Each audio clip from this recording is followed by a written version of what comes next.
नमस्कार मित्रांनो, ऑगस्ट महिन्यात तुमचे मनपूर्वक स्वागत.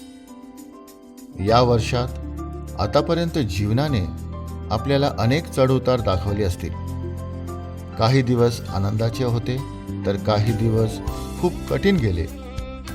परंतु या सर्व प्रवासात आपल्याला पुढे चालत राहण्यासाठी बळ देणारी गोष्ट म्हणजे आशा.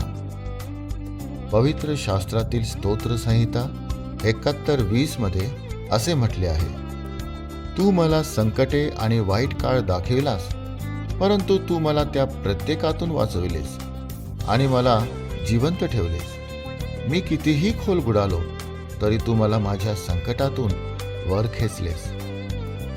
आपल्यापैकी अनेकांसाठी गेले 7 महिने सोपे नव्हते. काहींना नोकरी किंवा व्यवसायात अपयश आले, काहींना नातेसंबंधामध्ये संघर्ष करावा लागला, काहींना आरोग्याच्या समस्या आल्या, तर काहींना कधीच अपेक्षित नसलेल्या निराशांचा सामना करावा लागला. हा महिना तुम्हाला पुन्हा नव्याने सुरुवात करण्याची संधी देत आहे.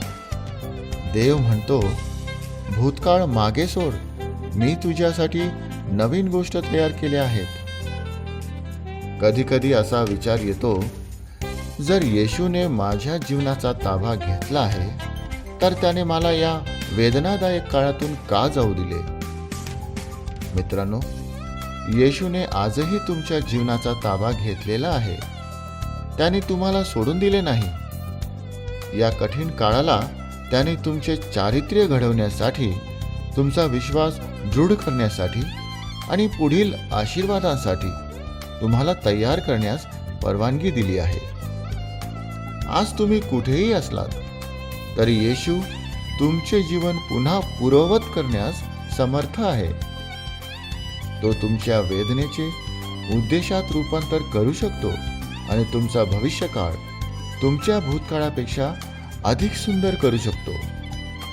म्हणून देवाने तुमच्यासाठी राखून ठेवलेले सुंदर भविष्य पाहण्याची आशा कधीही सोडू नका. तुमच्या पुनर्स्थापनेची वेळ येत आहे. हा ऑगस्ट महिना तुमच्यासाठी आशीर्वादित जाओ.